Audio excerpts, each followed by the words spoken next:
We interrupt Critter Vision to bring you this important news. President Donald Trump has shit out his doo-doo ass. Early reports indicate that the doo-doo ass has been lost in the sewer system of the White House. As a result, the president is now assless. It's right. President, the Flash, coming from Washington, apparently official, 5 p.m. Eastern Standard Time. The president has lost his doo-doo ass.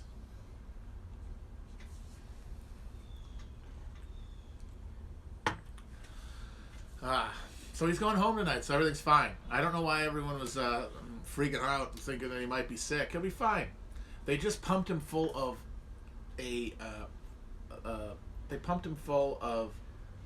Hunter S. Thompson's trunk load of experimental drugs over the course of like 3 fucking days. He's gacked out on mind-bending steroids. And they're going to send him home because he's bored. It's fine. I don't know why anyone is saying anything other than that. You're pretty owned if you think that he's got any problems, that he's in trouble at all. He'll be fine. We're on track now for the Herman Cain, which would be the funniest possible outcome. He does not die before the election. He loses to Biden in a kind of an anticlimactic landslide, and then he dies like a week later of COVID. That is officially, I've looked at it, by any metric, by cosmic irony, by just desserts. I mean, just removing the fact of Joe Biden being elected president while being completely unaware of his surroundings. That's funny regardless of who he's running against. You put these things together, and then him dying of the disease that he said didn't exist for 6 months, it's too funny for words. So that's why I'm thinking it might have to happen. He is on the Herman Cain track, because Herman Cain recovered. He was doing good for a little bit there. And then...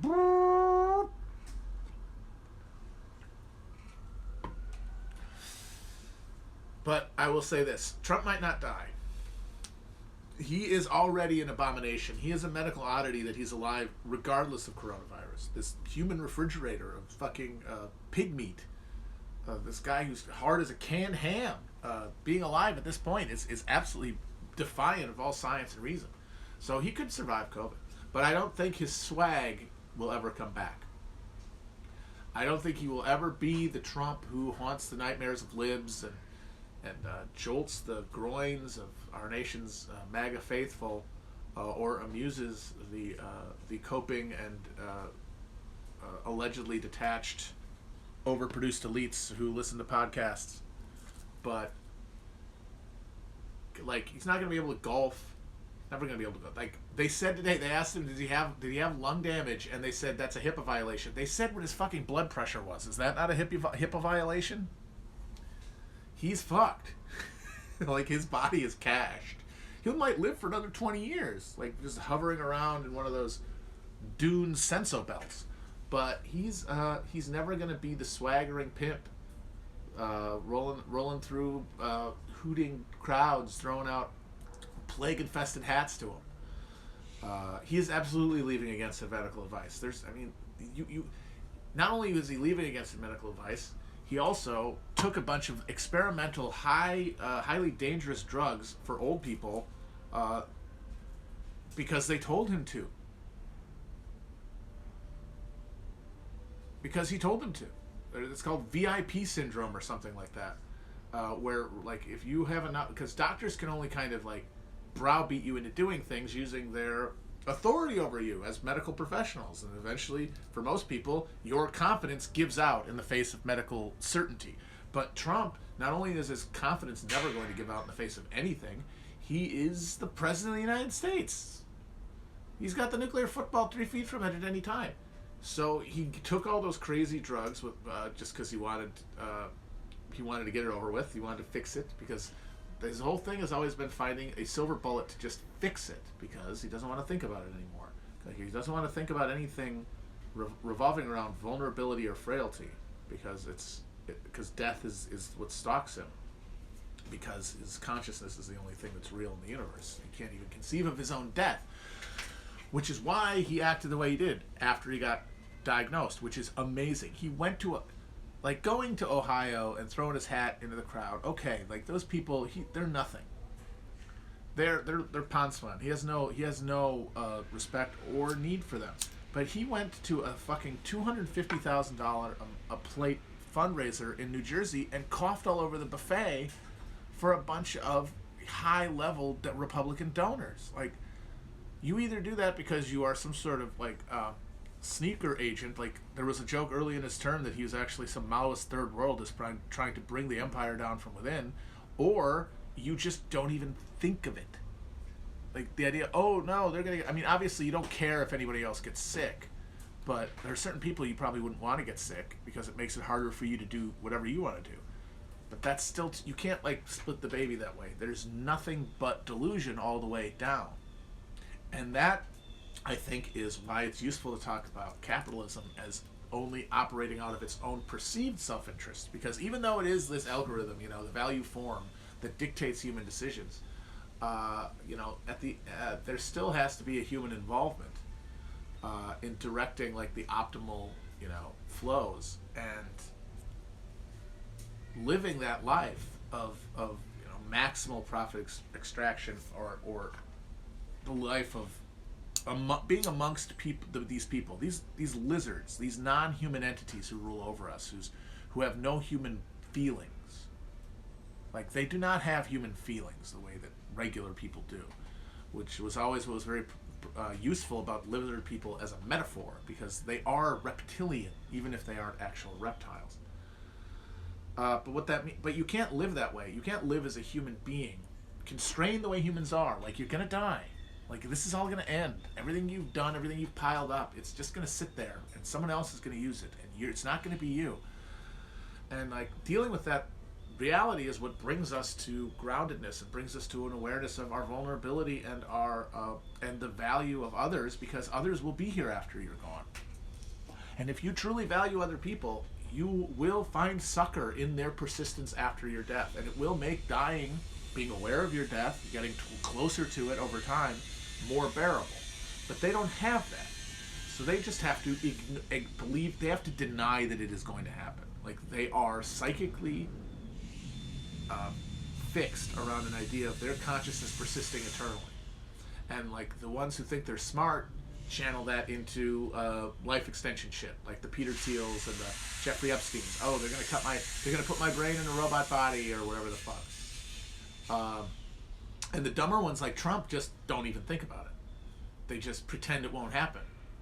And when they do have to think about it, they get a little angsty, and then they do something else. And then the thing is, that's why they're miserable, because at least like a Peter Thiel guy can have some sort of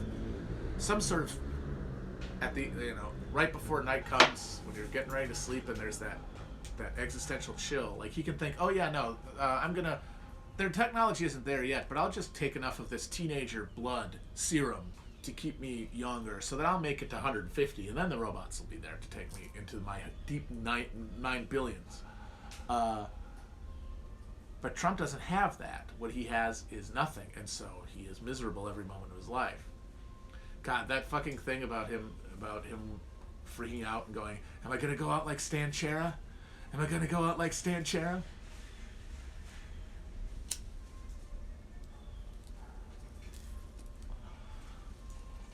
His dumb buddy from New York real estate. And that's the thing, it's like, Stan Chera was a friend of his, they hung out, but now he's dead, and does he matter at all? Does Trump think about him at all? No. The thing he can't imagine is, well, that'll be me. That'll be me someday. That will be me someday. Can't handle it. And that means that he not only, what it does is, yes, obviously it makes him a bad person, one of the worst people we have, but it also makes him dumb. It makes him bad at even accomplishing his goals, because it requires him to delude himself. And the thing is that up until now, that hasn't really hurt him, because all he's really had to do at any given moment was have people pay attention to him. Like, he didn't, like, I've talked about it, like, his genius was never business related. It was getting famous and being famous, because that's what gave him a sense of validity. That's what kept death away, was the idea that he was known. If other people know that you exist, and other people are talking about you, then you will never die. And And he's been so singularly driven towards that goal and so fucking good at it that it has led him to the presidency, because he coincidentally happened to exist at this precise moment in American history as things were sliding towards this, total subsumption into spectacle. The one person in a position to embody that spectacle was Donald Trump. But now there's a thing, COVID, that does not actually care about fame. Like, it actually is a leveler, not in the sense that it affects everyone equally, because obviously it affects the most vulnerable most, but a thing that could hypothetically get you no matter what. And of course, he made it happen by treating it like a not a big deal, because he had to treat it like a not a big deal. Like, people say he's a germaphobe. I don't think that's really true. I think he thinks people are disgusting and he doesn't want to touch them. I don't think he thinks he's going to get sick. He's afraid of getting sick in an abstract sense, just like he's afraid he's going to die in an abstract sense. But I do not think that he thinks of it in concrete terms, of like getting sick in a specific way. Like he's not a hypochondriac around specific ailments, because that's too real. He's just repulsed by everyone, and they just call it germophobia. But because a real germaphobe would have taken precautions against getting the goddamn virus, and he didn't do it. And that wasn't just him like, well, I denied it was real, so I have to live that truth. No, he denied it was real because that was true to him. And he was making it true to everyone else. And that meant that he was going to treat it, and he was going to be cavalier. And now, even though he was the person probably best positioned in this country not to get it, he has it. And it's going to fuck him up, even if it doesn't kill him. It's going to fuck him up. There's no way it doesn't. And you can only think a guy like that is immortal until he dies, just like him. And the reality of it is hitting him. And so he's suffering more than usual right now. He is in pain. Even if he doesn't die, he's in real pain. Nothing's going to happen. I don't know what that means. I mean, something happens every day of every day. Something happens. What do you mean nothing? He's not going to die? Well, then something else is going to happen if that doesn't happen. Nothing is going to happen. It can never be true.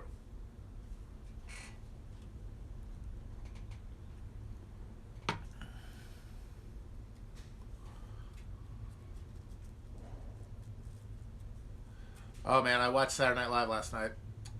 I mean, it was a kind of reassuring to have it back, but then you watch it and you just see the way that they try to take something like that debate that we watched, which was a psychotic carnival of late imperial decadence, like fucking Mad King Ludwig playing with his own shit, but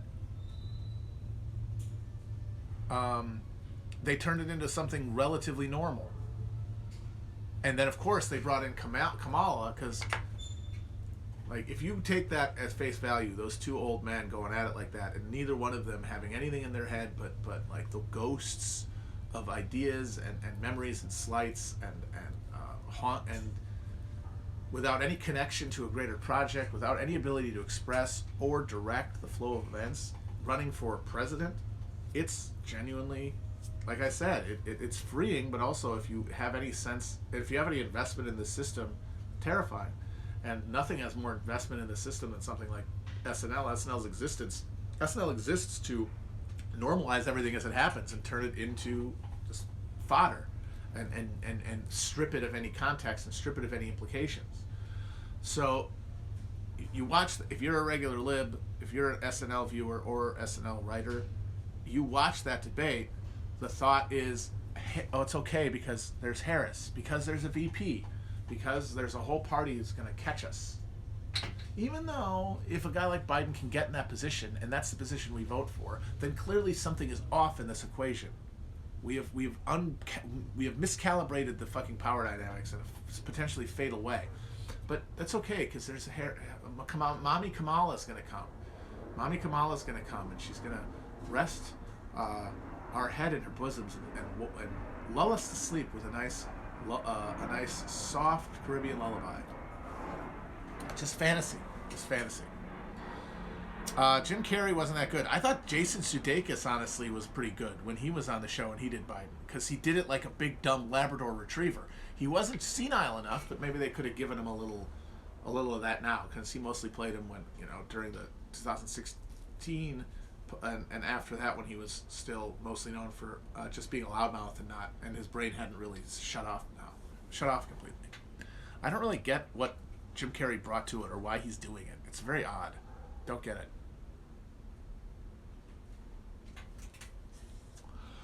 Somebody asked me about Lovecraft Country. I've spoken a number of times about Lovecraft Country. I've stopped watching it. They went to Korea, and I'm like, okay, no, we're not intersecting with everybody on this. This is exactly what you don't want.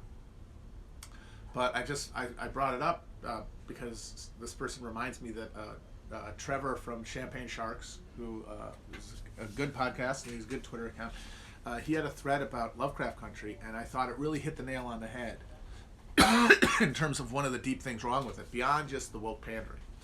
It's that it's clearly written by, yes, I'm sure the writer's room was diverse as hell and majority black probably, but clearly not working class, clearly not anyone who's struggled in their life, because the concerns of these characters who were black people in 1950s Chicago, the racism they experience is very much filtered through the concerns of like the bourgeois, like moving into a white neighborhood, or dealing with white coworkers. Like these are all the stuff of modern racial microaggressions, which are part of the greater phenomenon of American racism, but are the least grounded in material conditions, the most epiphenomenal to the system we have. But the characters in this show, they don't suffer. They're not dealing with racism in a class intersection at all, because the people making it have no context for that. That's true of the people who make all this fucking art, which is why the representation argument is so hollow, because at the end of the day it's just a representation of different strata of the bourgeois, of relatively well-off people arguing about racism and class and gender issues through their least consequential lens. Not unconsequential, not meaningless, but farthest from the center of gravity of these oppressions, which is where people are economically vulnerable. I'm not talking, like, obviously they have a lot of like intense stuff, like they got shot in the diner and whatever, but that's like with the horror genre stuff as opposed to the characters' concerns themselves. Apparently they showed the Emmett Till funeral playing the song "Cruel Summer" by Bananarama. I don't see that. To me doesn't really feel like anything other than just a project that is unmoored to real pain. This just seems like it's people play acting towards oppressions that they've only experienced an echo of. So I'm done with it.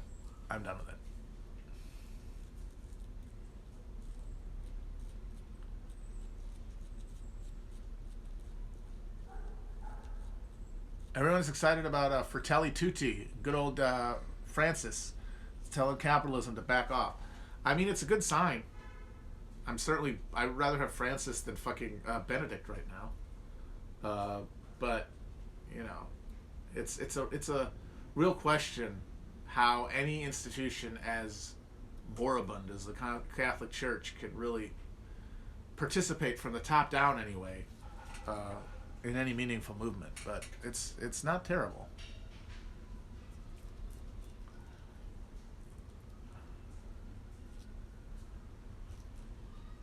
I have not seen I didn't know. I thought the Good Lord Bird was starting in November. I'm pleased to see it started. I'll watch it tonight, and I will report back on the next stream.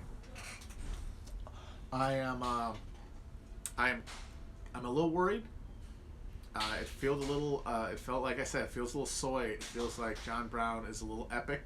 They're trying to make him relatable or whatever, or they're trying to make the whole thing relatable, which I think is the opposite of what you should do with that material. You should make it as foreign and alien as possible to make you have to re-examine this shit, like over the chasm of time, as opposed to trying to make it realistic or like relatable to people in our position. But I'm not sure yet. I have to see it. I sure wish it was Michael Shannon. I mean, Ethan Hawke's okay. He was really good in First Reformed, but The trailer didn't give me a lot of hope. We'll report back. And then I think, depending on how it is, I might do an inebriated past Chapo about John Brown. I know that the Dollop just did a 3-parter, but I would do it more as like John Brown in the context of the Civil War and like his role in leading us to a civil war, like what he means to like the broader anti-slavery politics of the time, and then of course his memory and culture after that.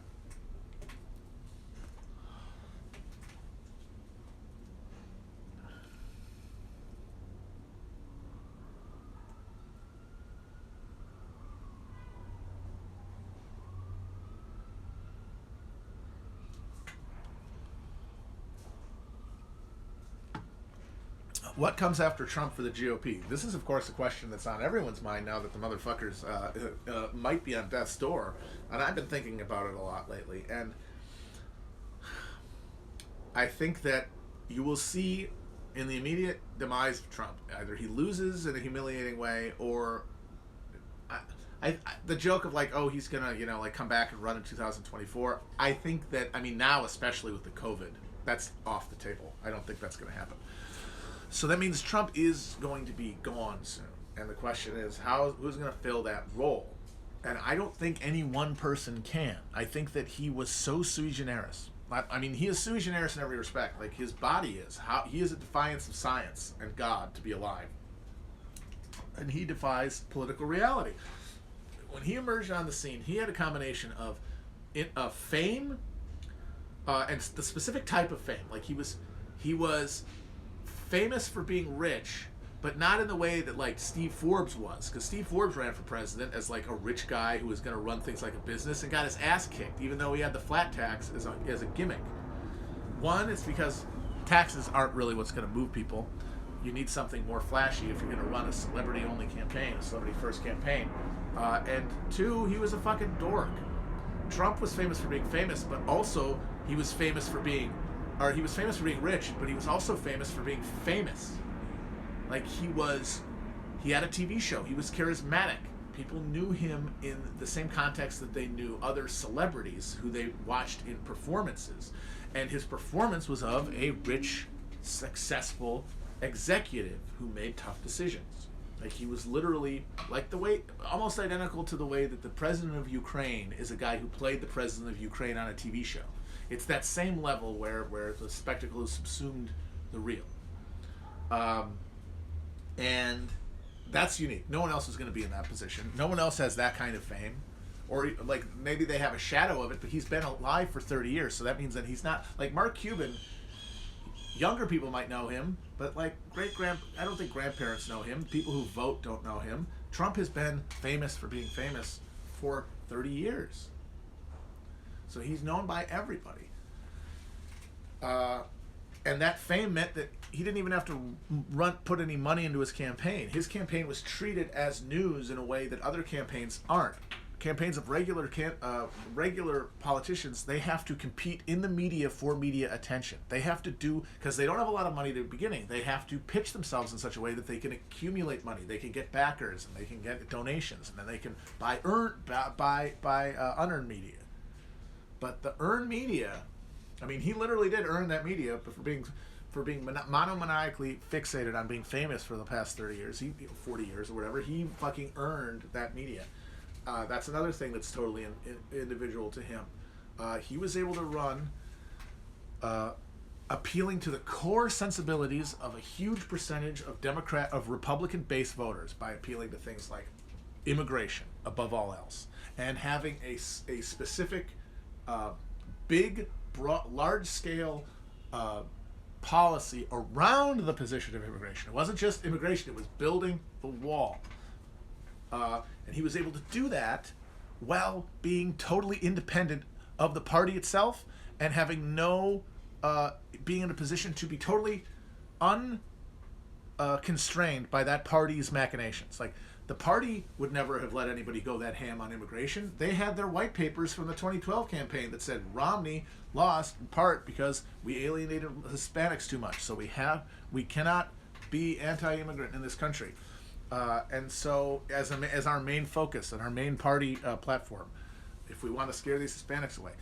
So anybody who had to be within the party, and also the media, anybody other than Trump was under the discipline of both the media and the Republican Party, because they require both the media and the Republican Party to even have a spot to get to a position of patronage by donors and then by the media in terms of attention and bylines and minutes on TV, that he didn't need to pander to.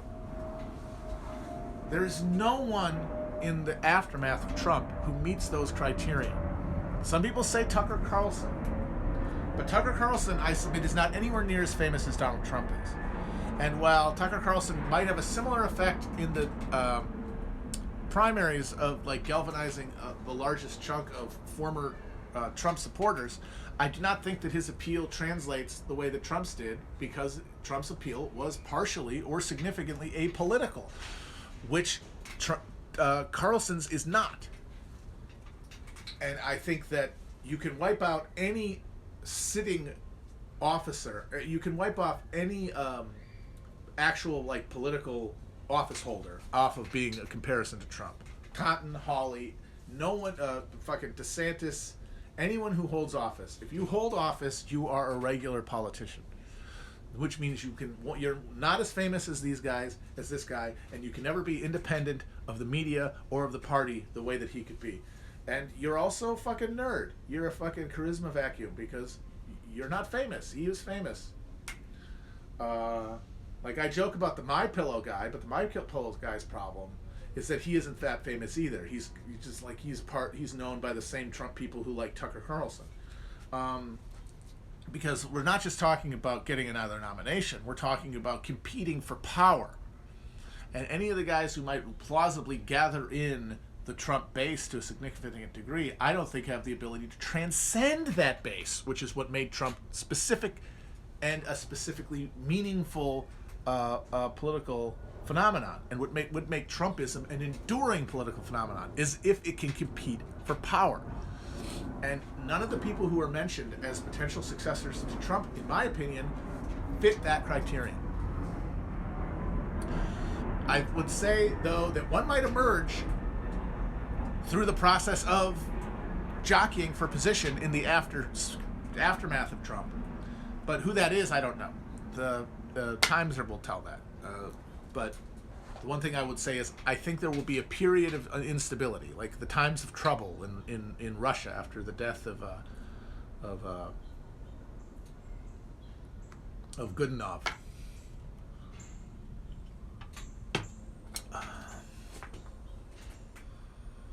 Oh, by the way, I wanted to say this about Trump and Pence specifically before I forget. So Trump was in the hospital for the weekend. First president to be checked into the hospital since Reagan got shot. He was on a bunch of wild drugs, including very powerful steroids that have significant psychological side effects, including mania and hallucinations. And at no point was anyone seriously talking about Pence taking over. No, like him holding power, 25th Amendment, short term, just. And I think that speaks to the fact that Trump is not appointed a successor, and that certainly if he did, Pence is not it. That Pence does not have what it takes to fill that spot, and also that I think it more than anything, it proves that Trump has not been making executive decisions for a while. Like, the joke would be, well, what if he gets on the steroids and hits the button? That's a real possibility if anyone in that room thought that they would let that happen. You know what I mean? I think that at this point, maybe there was at the beginning of his term, maybe there only has been recently, but at some point, the people at the trigger points around Trump have basically agreed, either explicitly or implicitly amongst themselves, that there are certain things that they don't tell him. There are certain things that when he tells them, they ignore. Like, we know for a fact that he ordered the assassination of Assad, ordered it, like wasn't just talking about it, like told Mattis to do it, and Mattis just said, we're not going to do it. We're not doing that. So that means that like he has not actually been the president in the way that we think of that job for a while, if he ever was. Which makes the fixation on him as a person and our, like I was talking about after the debate, our compulsion to scry through the entrails of his logorrhea to find meaning all the funnier. Is that he's not even doing the job that you think he's supposed to be doing. He is just sitting there. He's watching TV the whole time, like Reagan.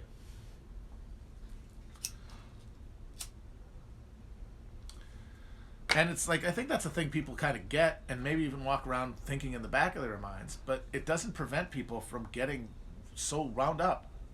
I much prefer speculating on his physical health than like what his words mean.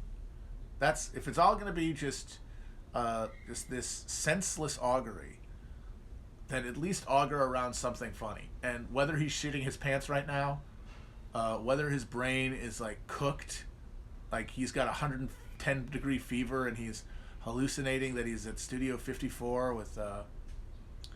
with Janice Dickinson. That's funny.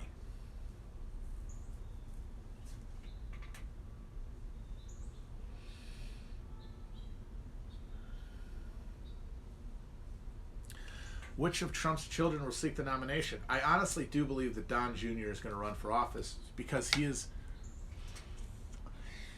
Don Jr. was perfectly named because Don gave him his exact personality problems, but he has less of his dad's talents, which is very much what happens with these families because they take the money more for granted, they have less to do with the actual business, and they fill that with anxiety. They fill that gap of effective leadership and control over their lives with anxiety around specifically him and his dad, their dads, because Donald Trump has been shaped his whole life by the absence of the love of his psychotic father, and the same thing is true of Donald Jr. I mean, apparently he after college went and was a ski bum in Colorado, and he wrote about it in his stupid book, and he kind of talks of it wistfully, and you could see that like there was a desire maybe for him to live his own life, and he ended up going back to New York and working for his dad, partially because he couldn't think of anything better to do and he was lazy and dumb and he wanted money without having to work for it, and that was the easiest way to do that. But honestly, I think more than anything it's because he thought if he did that he could get his dad to like him, like Don did. Like Don became famous to make up for his father's lack of love. I know this is all very dime store psychiatry, but like this shit is real, you know? Like these kind of phenomenon, like our relationships with our parents and stuff, they are foundational. And you can see with these famous people especially, like the extravagant trauma that they're dealing with. Like their whole lives are expressions of it. And of course now Donald is where his dad was. His dad wouldn't quit. His dad kept working well after he had Alzheimer's, and he would go into office and they would give him a phone that only went to his secretary, and they would give him blank paper to write on, which is of course that's literally what they did with Trump to have a photo op. They had him writing on blank paper, and so now Don Jr. has the same need. And his dad is as disinterested in giving it to him as his dad was. And now he's going to fill the gap. He couldn't fill it with fame the way his dad did because his dad was more charismatic than him. And his dad was smarter at being famous. His dad was a genius at being famous. Don Jr. isn't a genius at shit. Don Jr. is a perfect mediocrity. Don Jr. is a perfect example of the absolute emptiness within the most recent minting of our ruling class. The copies of the copies of the copies. The fail sons. And so he is going to go, because he can't be famous. He could never get famous through his own talents. He's going to get famous the way that nerds and dorks and losers get famous, and that is by politics. I mean, he got famous basically as an accident because his dad did, and now he's going to try to keep it going by running for something. And I do think he's dumb enough to go straight for the presidency instead of even trying to build a base, you know, as a senator or something. But or maybe somebody can talk him into running for Senate. It basically will boil down to which political grifters get a hold of him and scam him. Somebody who's got a plan for him to run for senator somewhere or governor or whatever, or somebody who's just like, yeah, no, we're going to do a pump and dump on this chump. Pump and dump on the chump. And just have him run for president and then skim all the donations for viral ads where him and Nicholas Sandman dab at Wounded Knee or something. But it's not going to be him. That's one thing I can say. He's not going to be the caliph. He's not going to be he's not going to follow Muhammad. He's not going to be Ali.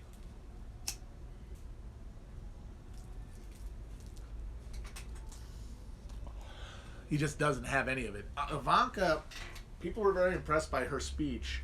I honestly just don't think her energy vibes with the GOP now. Like, what she does is very girl boss, and it's very, honestly, it's very Democrat. And the Republicans, I think they want what her dad's putting out. Maybe it's different with women, I don't know. But I could see her running for something. I just don't think she cares to do it.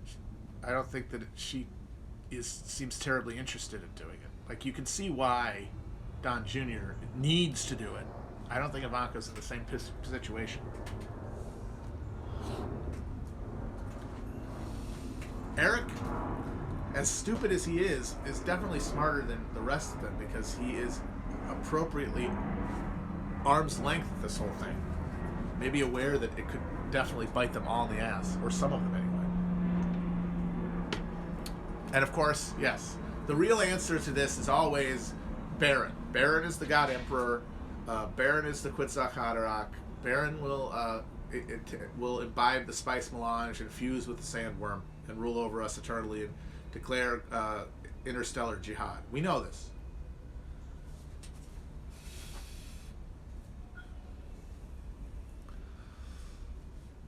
God, Kamala Harris being president in 6 months is going to be such a fucking trip. She is someone that no one likes, that no one, even in California, they don't really like her. No one voted for president. I mean, literally, she didn't make it to the single fucking primary contest. Just popping in there like, hey, I'm the president now. After having a president who is such just the center of this storm of psychic energy, to have somebody who barely anybody can muster a thought about, it's going to be very weird. That energy is going to have to go somewhere. Question is, where does it go?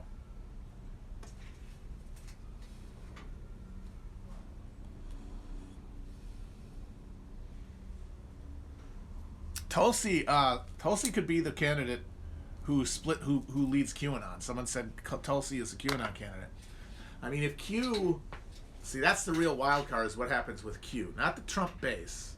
The smaller but distinct and growing section of that called Q. The ones who have this religious fixation and have this eschatological cosmology with Trump at the center of it. I think if Trump dies, they will think he's still alive. He will become the occluded Mahdi. There's no question of that. The same way that J. Coot Jr. is going to come back. They're going to come back together at the right hand of Jesus. And they are going to really be looking for a Messiah. Someone to herald the return of the king. And who that is, that'll be interesting to see. I guess Don Jr. maybe could do that. He could be the Q guy. But among elected officials, Tulsi Gabbard really stands out as the one to do that. Because her whole deal seems to be doing the Trumpism stuff, like the whole Trump vibe, but without Trump and the associated stuff of Trump. And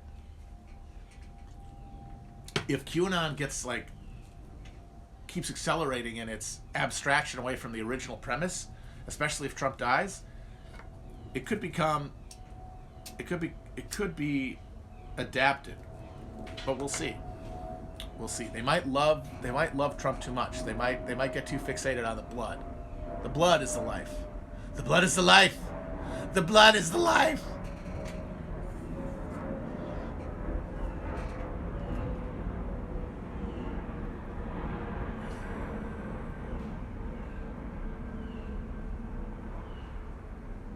Can we print money forever? I mean, For the foreseeable future, yes.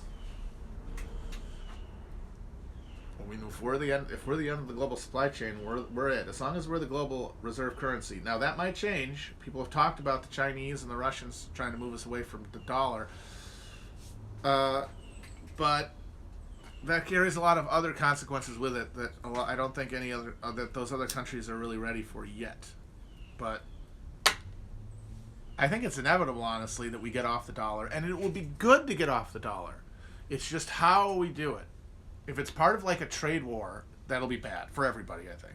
But if it's part of like a mutual drawdown from global hegemony to like a true multipolarity where we lose our position, like we don't lose everything, but we lose our position as the executive authority of global capitalism, and we distribute that power more equitably, that would be good for us. Because it would allow us to finally, hopefully, it all depends on what the political background of it would be. We're either gonna build guns, we're either gonna build bombs and planes and aircraft carriers to kill everyone until the wheels fall off, or we will. And then there's just no more dollar, and then the whole thing collapses. Or we sort of spread that around, lose our role as the global hegemon, and most importantly, military overlord, and that allows us to recommit resources we do have, the real productive capacity we do have, to, I don't know, building our own infrastructure, creating a viable country instead of just a fucking massive meth lab.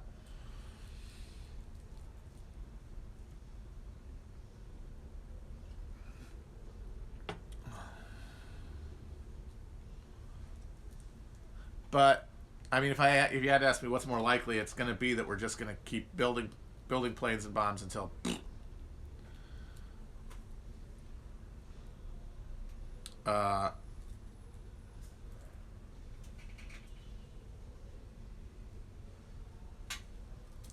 But Wall Street isn't the only force. Someone says Wall Street is pushing for the loss of dollar hegemony.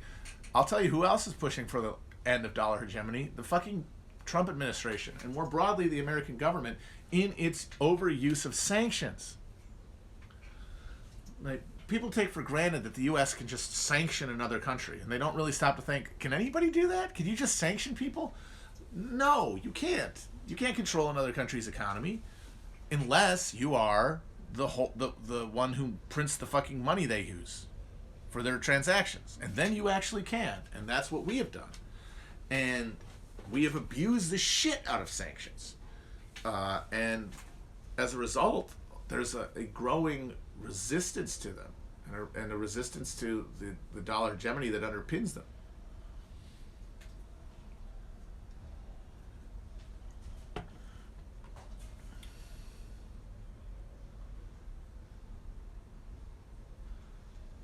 But right now, the response to Trump getting sick, I don't know. This is obviously not really empirical or rational. I'm just talking from like my individual perception and my visual, emotional, just the vibes I'm picking up. Which, of course, they don't mean shit. But after the convention, after the debate, I kind of think people are just going to want to settle down. Like, even though things are terrible and only going to get worse, and it's like we have an eviction crisis and 200,000 dead, on its way to 500,000, and the economy is in a K-shaped recession, a K-shaped recovery where all the people who are worse off are going to suffer the most and the most deeply. It's terrible conditions. But that rather than Trump leading us to this confrontation point that I think a lot of people really thought was going to happen, and I never did, but I could certainly see why people got to that point, because he really was bringing us to a heightened point of social paranoia. That when you looked at it in connection with this, incredibly bad economic and social condition in this country, could make you connect one to the other and think this is happening. But I think what instead happened is that Trump is proven to be sort of prefigurative. Like he through a number of flukes popped up in advance of a true crisis of political power. And as a result, that this election is ending up going to be a big deflation of the politics bubble. Even though things are bad, I think because a lot of what we think of as like this political hothouse is being stoked by people who have not really suffered. Those are the people who are the most politically engaged during this period. You can talk about how, of course things could lead to confrontation and conflict. Look how bad everything is. It's like, yes, but people who are most directly affected by how bad everything is are generally the people who are least likely to be stoking this sense of political Armageddon. And I think we're going to they see the horror of others, and it stokes them further towards frenzy, but their frenzy is psychological in origin, not material. And I think that kind of thing can only be sustained for so long. And I think that at the end of this election, when he loses, which I think he will, and then certainly if he dies, there's going to just be this popping, this deflation of psychic energy. Not among his most deep supporters. They're going to go into the Q hole, and there will be stochastic political violence out of those people. But I think even among a lot of Republican voters, there's just going to be this exhale. Because the people who are most politically polarized right now are also the people least likely to want to risk what comfort they do have, to fight over resources that are still, for them, not scarce.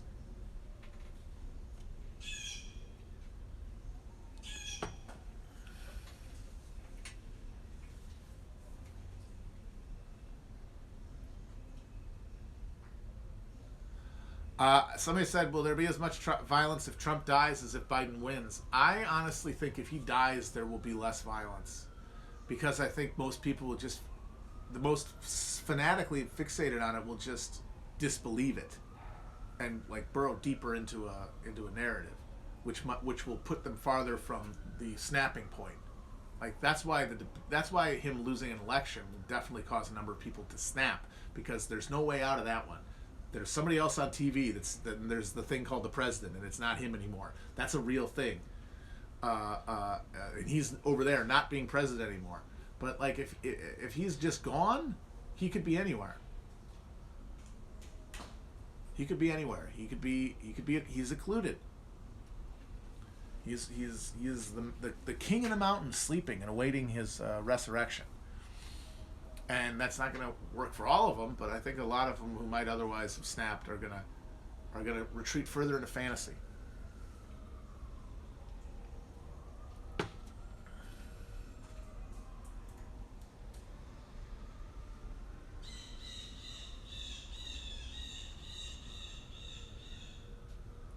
But I think even some Q people honestly might just wheel back and say, okay, that was weird.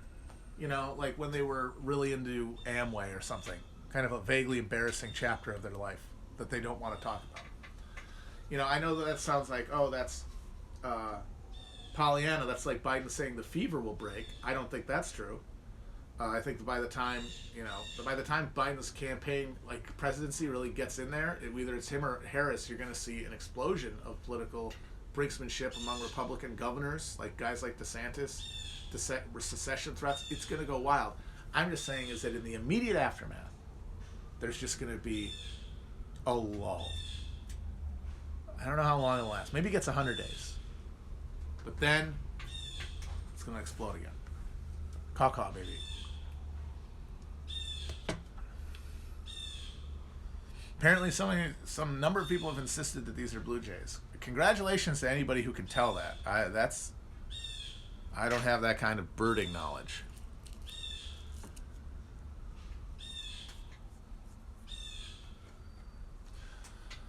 As for governing, nothing will get done. Biden's not going to accomplish shit.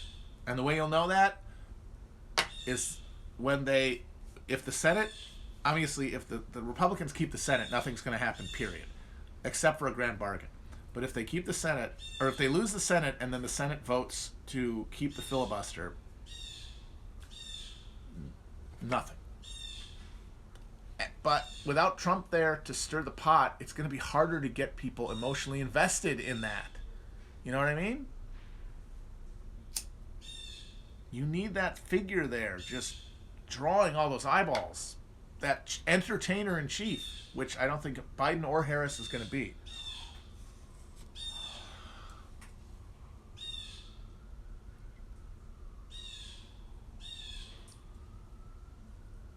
I think at this point, the Democrats could definitely take the Senate.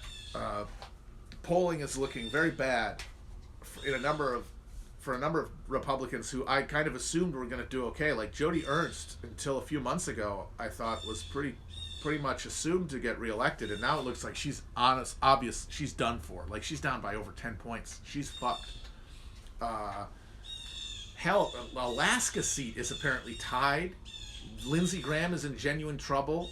So is Tom Tillis. I don't know how much the dorky sex scandal with his Democratic opponent is going to matter. I mean, does that stuff matter anymore at all? I honestly don't think it does. Susan Collins is done. Cory Gardner in Colorado is finished. That's a lot. I mean, I think that Doug Jones is going to lose, but I think he'll be the only one they lose. And if he's the only Democrat who loses, and they lose 5, something like that. Oh yeah, Marty McSally's going to lose in Arizona. Hell, John Ossoff might win in Georgia. All you need is, like I say, all you need is what, 4 of those to go. Even if you don't hold on to Jones.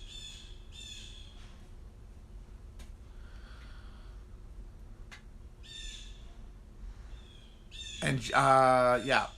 Someone says Doug Jones is going to win. I just saw a poll that had Tuberville up by like 10, so I don't know. It is Alabama.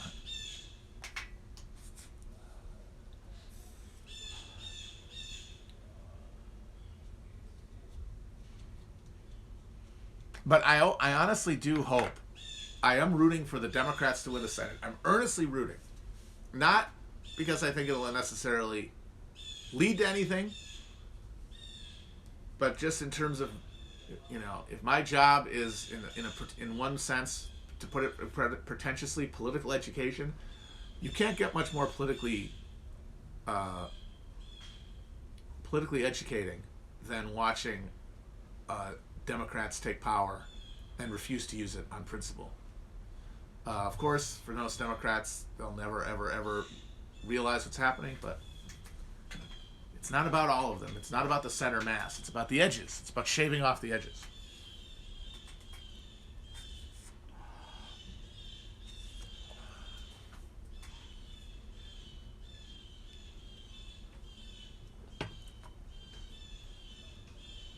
A new NBC poll has Trump up 14. I'm assuming not nationally. What state?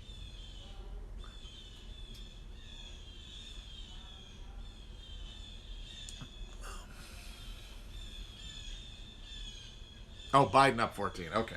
I thought so, because that's what I'd seen. I saw Biden up by 13. Yeah, like this is where we were on the trajectory towards happening in 2016, as people point out, but Hillary is deeply, deeply unpopular in a way that Biden just isn't. People like Biden. In fact, Biden's favorabilities have gone up over the past 4 months. He was like net negative like 10 this summer. He is now +2 in favorability in the tracking poll. People like him. At least they don't. In comparison to Trump, he is more reassuring. His brand of senility is less threatening. It's less anxiety. I mean, if you were going to be in the day room, think of it this way. If you were going to be stuck in the day room of a nursing home with Trump or Biden, who would you rather hang out with? Who would you rather watch Wheel of Fortune with?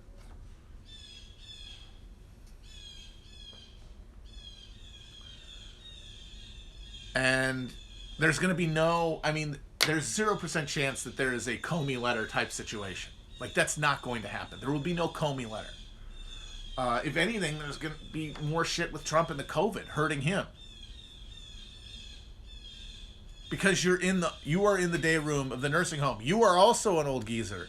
You're in this scenario, you are in the nursing home because you are also old and about to die, just like we are all in the nursing home that is the United States. We are all watching the TV in the day room at the nursing home, waiting for the day when we don't wake up.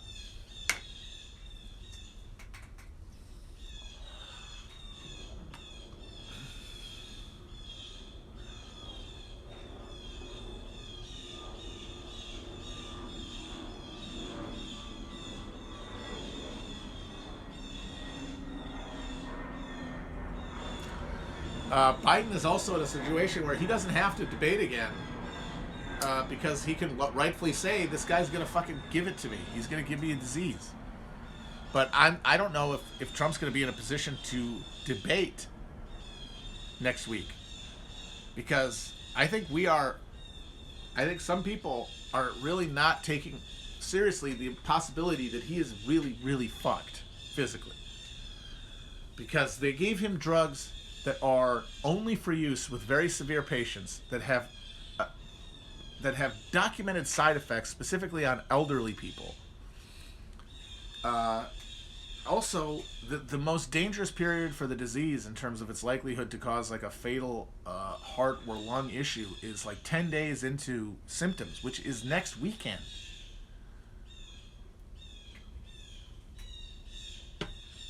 Hard time for me to believe there's going to be another debate.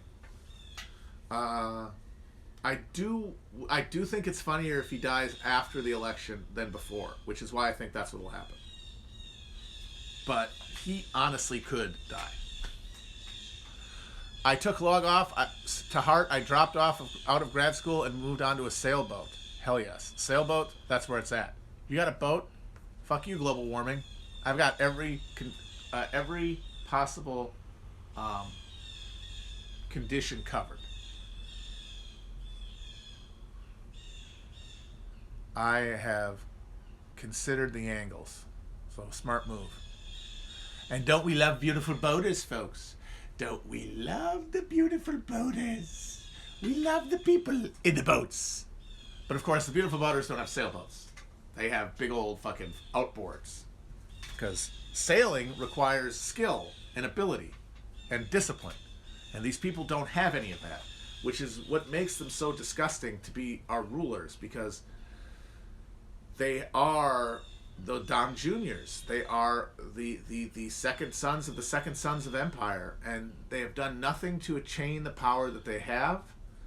They wield it with absolute lack of respect for it, acknowledgement of its power. Terrible. It's a good example, like, you know, the old WASP elite, they sailed. You know, because they were part of that ruling class that saw itself as distinct, and that felt that it needed to have certain things to ratify that, like George H.W. Bush, the last WASP, and now they've been replaced by people who never had that, like the people who succeeded the American dream by just acquiring. That was the unifying, like, class destroying power of America, is that it removes noblesse oblige from power. And, you know, in a respect, that's good because it unmasks power. It removes its performance of virtue and its performance of desert, you know. But also, it's just kind of gross. It's gross to watch.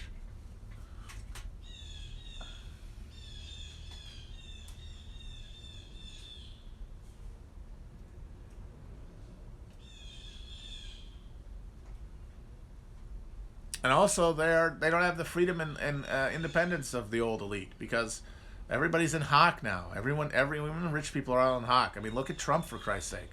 The guy is basically like, people say he's not broke. He's not broke. He has, but what he does is he doesn't have his own money. He has access to an endless, bottomless pool of credit, which is in effect the same, but which psychologically is different. He doesn't have the independence of old money. The independence of old money, of the old elite, of the landed elite.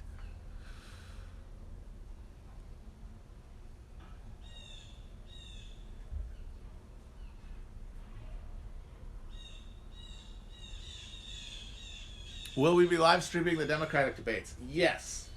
And I think that will be very funny because of how important, how much the press is going to be trying to build up the answers. There's going to be Solomonic disputes about everything that everyone is saying. They're going to get deep into policy. The media response is going to be very policy heavy because that is going to be them trying to reassert that the position of presidency has meaning.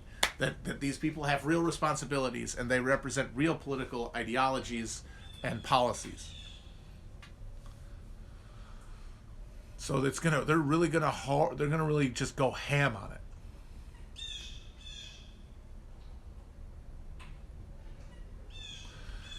it. It will, and I'm trying to think of how I'm going to add it. I'm not gonna Fisk. I'm not gonna give it. I'm mostly gonna probably do a vibe checks. Just vibe checks. I'm going to try to disengage completely from the content. Especially since Pence has that really awful evangelical whininess, which is very, very annoying if you listen to it. Evangelicals are the whiniest people on earth. They're so fucking aggrieved. And everybody's being mean to them all the time. And oh my God, just throw me in the lion's den already. And it's from a position of total superiority and power. It's just awful. And he is like one of the worst examples of that. Every time you ask a question of him, it's like it's kind of it's an imposition that you're even asking. Ugh. Which is why Trump is so fun when he just doms those people. Just doesn't like panders to them in an insulting way that intentionally lets them know that he has no respect for them and they just have to take it. Well, you know, he's like Cyrus. He's a noble pagan. Fuck you, buddy. You have to fucking take that shit. And Pence is the perfect embodiment of that. Just the piss jug holder.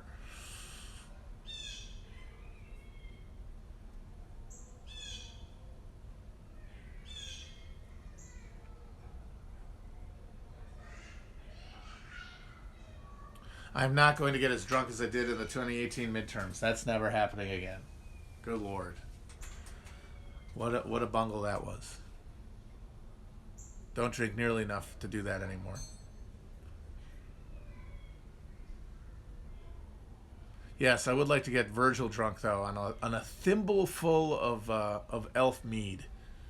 Get him turned.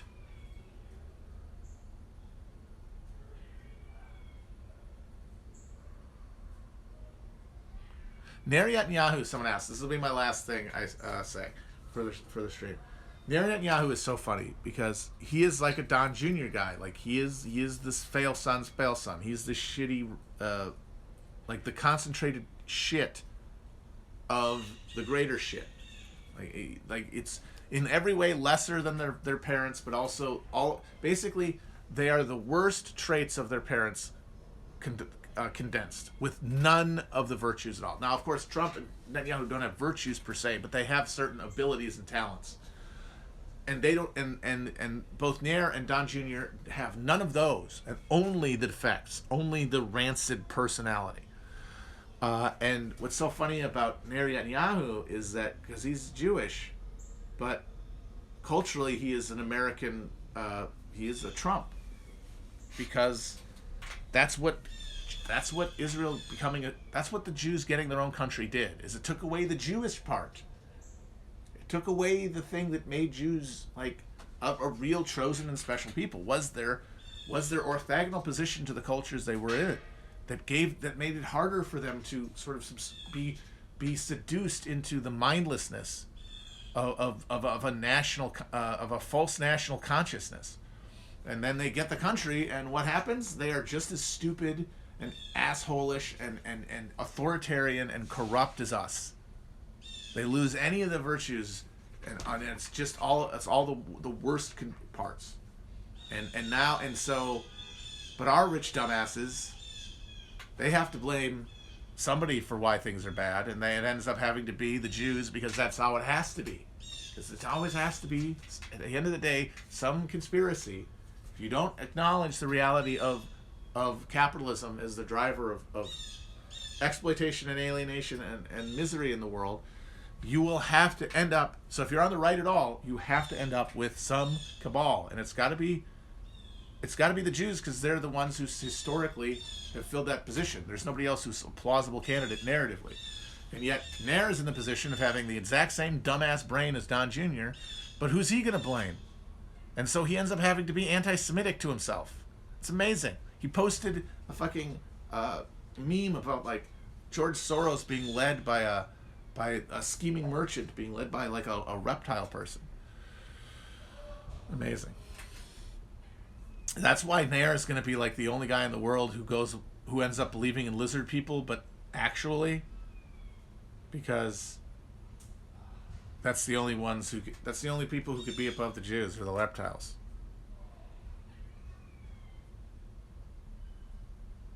Bolsonaro's sons are in the exact same boat. Oh God, man, can you imagine getting all those dudes together, Nair and DJ TJ and the Bolsonaro boys going to, like, hunt and kill the world's last black rhino or something? Ugh, yeah. Like the Hussein boys. Just the worst the worst our culture, our world's social order could create. All right, guys. Talk to you guys soon. Bye-bye.